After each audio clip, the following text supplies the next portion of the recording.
نحمده ونصلي على رسوله الكريم أما بعد فأعوذ بالله من الشيطان الرجيم بسم الله الرحمن الرحيم إنا أنزلناه في ليلة القدر وما أدراك ما ليلة القدر ليلة القدر خير من 1000 شهر تنزل الملائكة والروح فيها بإذن ربهم من كل أمر سلام هي حتى مطلع الفجر صدق اللہ العظیم.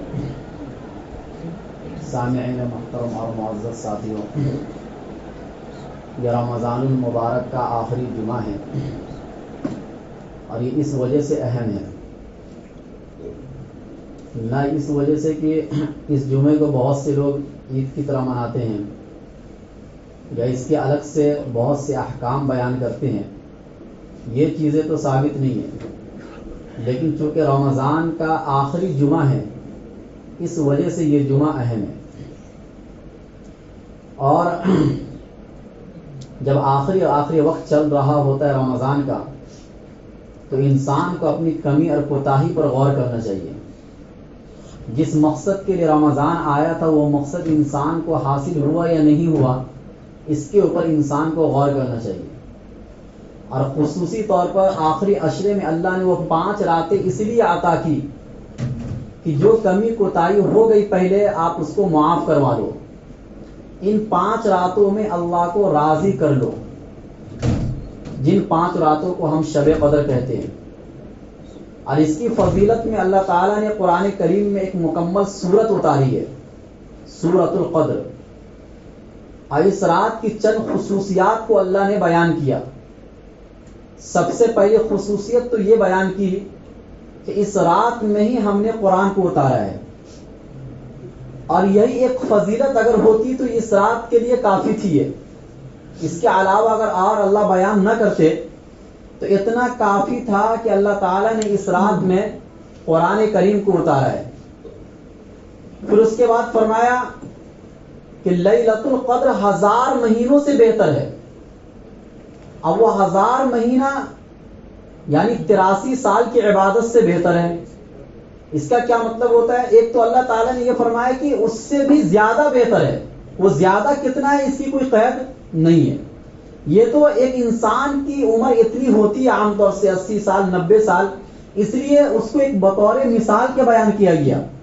ورنہ قرآن کریم نے جو لفظ استعمال کیا لیلۃ القدر خیر من 1000 شہر، عربی زبان میں لفظ خیر کا مطلب ہوتا ہے بہت زیادہ بہتر.